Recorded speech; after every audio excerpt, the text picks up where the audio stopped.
Welcome viewers, design Bangla চ্যানেলে আপনাকে স্বাগতম। তো বন্ধুরা, আজকে আমার স্ক্রিনে থাকা একটি মডেলের ছবি দেখতে পাচ্ছেন। তো আমি দুইটি ছবি নিয়েছি। তো আজকে আমি দেখাবো কিভাবে আপনি এলোমেলো চুল ঠিক রেখে ব্যাকগ্রাউন্ড ইরেজ করবেন। তো আজকে ব্যাকগ্রাউন্ড ইরেজার করা একদম খুবই সহজ একটা ব্যাপার। তো আপনি অবশ্যই ভিডিওটি না টেনে দেখুন। তো আমি দেখুন দুইটি মডেলের ছবি নিয়েছি। তো একটা হচ্ছে ডাইরেক্ট সলিড কালার, আর একটা হচ্ছে আপনার প্রাকৃতিক ন্যাচারাল। তো দুইটাই কিভাবে আজকে আমি দেখিয়ে দেব যে আপনি সব রকমের এই হেয়ার ঠিক রেখে শুধু নিচের ব্যাকগ্রাউন্ডটা রিমুভ করবেন। তো এই হেয়ার মাস্কিং তো খুবই একটা গুরুত্বপূর্ণ কাজ। তো আপনি চাইলে অবশ্যই ভিডিওটি না টেনে সম্পূর্ণ দেখতে পারেন। তো সর্বপ্রথম আমি এই দুটোই কেটে দিলাম।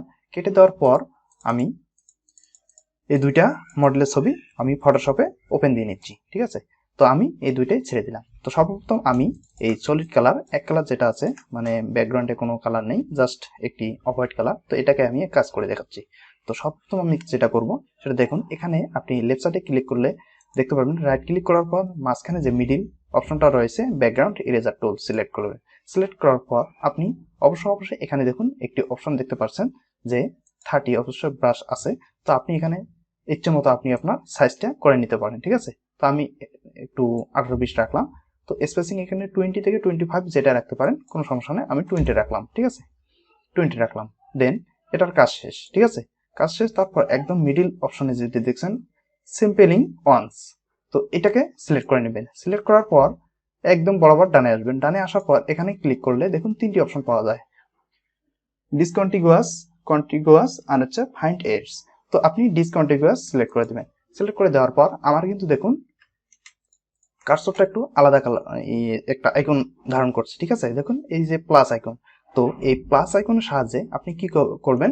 তো দেখুন সর্বপ্রথম আমি যেটাকে সিলেক্ট করব ঠিক সেই ব্যাকগ্রাউন্ডটুকুই রিমুভ হয়ে যাবে, ঠিক আছে।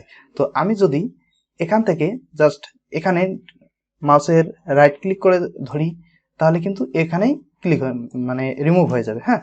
তো এখন যদি আপনি এখানে ব্যাকগ্রাউন্ডে সিলেক্ট করেন, আপনি যেই কালার সিলেক্ট করে ড্র্যাগ করবেন সেই কালারটা শুধু রিমুভ হয়ে যাবে। তো দেখুন আমি এই কালারটাই রিমুভ করতে চাচ্ছি। এখানে ক্লিক করলাম, ক্লিক করে দেখুন এখন ড্র্যাগ করতেছি। ড্র্যাগ করার কারণে দেখুন এখন আমার কিন্তু এই চুলগুলো চলে যাচ্ছে না, ঠিক আছে। এখানে ক্লিক করে আমি এখানকার ব্যাকগ্রাউন্ডটা রিমুভ করতে চাচ্ছি। দেখুন খুব সুন্দরভাবে কিন্তু রিমুভ হয়ে যাচ্ছে। আমি যাচ্ছি এখানকার ব্যাকগ্রাউন্ডে এগুলো রিমুভ করে দেব। তো দেখুন আস্তে আস্তে আমি সবগুলো ক্লিয়ার করে দিচ্ছি। তো ঠিক আপনারা এভাবে সব কিছু ক্লিয়ার করতে পারবেন। এখানটার এটুকু আমি ফেলে দিতে চাচ্ছি একটু।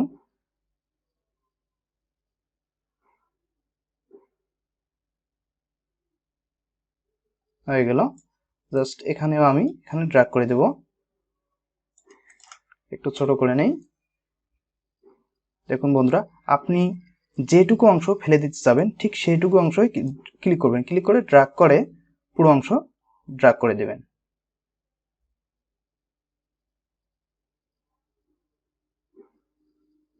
তো দেখুন আমার কিন্তু চুলের মধ্যে আর অন্য কোনো কালার নেই।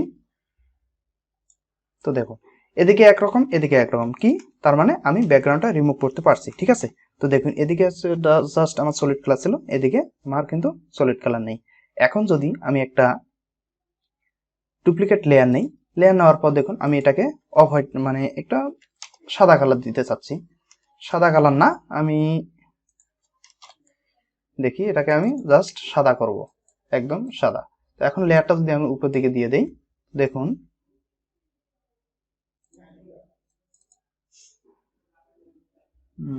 এটাকে না, আমি জাস্ট এখান থেকেই কালারটা ম্যাচিং করে দিতে চাচ্ছি। তো দেখুন কালারটা ম্যাচিং করে দেওয়ার পর দেখুন এখানে আমার হোয়াইট, কিন্তু এখানে আমার কিছু কিছু অংশ যায়নি। তো আমি আবারও এখানে সিলেক্ট করে এগুলোকে একদম পরিষ্কার করে দিচ্ছি, ঠিক আছে।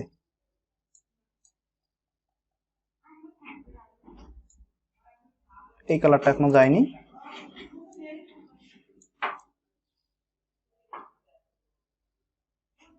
চলে গেছে। আপনি এভাবে নিচে একটি সাদা ব্যাকগ্রাউন্ড নিয়ে এই কাজটা করতে পারেন, কারণ আপনি বুঝতে পারবেন যে আপনার আসলে ব্যাকগ্রাউন্ডটা রিমুভ হয়েছে কিনা। তো দেখুন বন্ধুরা, অবশ্যই আমি কিন্তু রিমুভ করতে পারছি। ঠিক আছে, এখানে এক ধরনের ব্যাকগ্রাউন্ড ছিল আর এখানে এক ধরনের ব্যাকগ্রাউন্ড। ঠিক আছে, তো ঠিক এভাবেই আপনি কাজটা করতে পারবেন। দেন আমি দ্বিতীয় ছবিতে যাচ্ছি। দ্বিতীয় ছবিতে দেখুন এখানে কিন্তু একটা ন্যাচারাল সিনারি, যা আমরা দেখতে পাচ্ছি যে একটা সমুদ্র সৈকতে ছবি উঠেছিল। তো এখন এটাকে আমি কিভাবে রিমুভ করব? তো ঠিক আমি সেম ভাবেই কাজটা করব। এখানে রাইট ক্লিক করে মাঝখানের টুলটা সিলেক্ট করব। এখানে প্রয়োজন মতো আমি ছোট বড় করে নেব। করার পর একদম স্যাম্পলিং ওয়ান্স এই টুলটা সিলেক্ট করব, কন্টিগুয়াসটা সিলেক্ট করব, কন্টিগুয়াস না ডিসকন্টিগুয়াসটা সিলেক্ট করব। সিলেক্ট করার পর আমি আমার ইচ্ছা মতো এটাকে বড় করে নিতে পারি। ঠিক আছে, দেখুন আমি একটু এভাবে বড় করে নিলাম। তো এখন আমি চলে আসলাম এখানে। তো এখানে থাকার পর আমি দেখুন এই অংশটা সিলেক্ট করব। সিলেক্ট করার পর দেখুন আমি খুব সুন্দরভাবে ফেলে দিচ্ছি। দেখুন এখানে কিন্তু আর কিন্তু নিচ্ছে না, কারণ আমি এখানে ডিপ কালার সিলেক্ট করছিলাম, কিন্তু এখানে এটা হালকা কালার ছিল। এখন আমি এখানে ক্লিক করে এই হালকা কালারটাও ফেলে দিতে চাচ্ছি। একটু ছোট করে নিই, ছোট করে নিলে সুবিধা হবে। আগে এই সাইডটা ফালাই দেই। তো দেখুন বন্ধুরা, আমার কিন্তু হেয়ারগুলো ঠিক আছে, জাস্ট আমার কিন্তু পিছনের ব্যাকগ্রাউন্ডটা চলে যাচ্ছে। হ্যাঁ, তো আসলে খুব সুন্দর একটা টেকনিক, যা আপনারা না করলে বুঝতে পারবেন না। তো ঠিক আপনারাও যদি এভাবে অ্যাপ্লাই করেন অবশ্যই এই কাজটা নিজেই করতে পারবেন। ঠিক আছে, আপনি যে কালারকেই সিলেক্ট করবেন ঠিক সেই কালারটাই রিমুভ হয়ে যাবে। তো দেখুন আমি এই কালারগুলোকে সিলেক্ট করতেছি।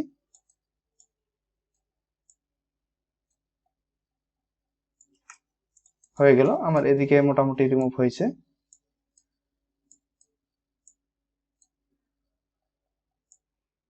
এখন এখানে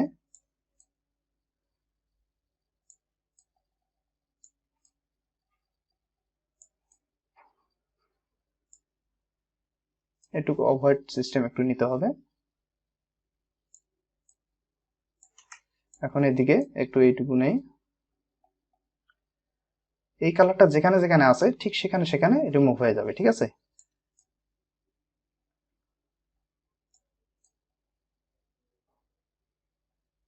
কোন রকম আমার হেয়ার গুলো কাটিং না হয়ে শুধু ব্যাকগ্রাউন্ডটা চলে যাচ্ছে।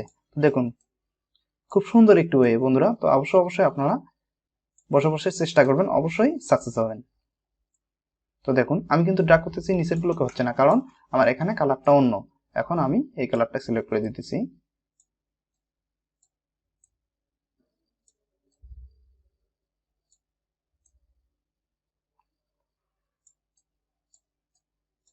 তো মোটামুটি আমার কিন্তু ব্যাকগ্রাউন্ড ইরেজ করা হয়ে গেল কোনো রকম ঝামেলা ছাড়াই। তো বন্ধুরা দেখুন আমরা কিন্তু খুব সহজেই এই কাজটা করতে পারলাম। ঠিক আছে, তো অবশ্যই আপনারা ঠিক এভাবেই কাজটা করবেন। তো বন্ধুরা আশা করি আপনারা ভিডিওটি কেমন লাগলো অবশ্যই কমেন্ট বক্সে জানাবেন, এবং পরবর্তীতে আরো খুব সুন্দর ভিডিও করার জন্য আমার এই চ্যানেলটি সাবস্ক্রাইব করে রাখুন। তো ধন্যবাদ, ভালো থাকুন, সুস্থ থাকুন, গুড বাই।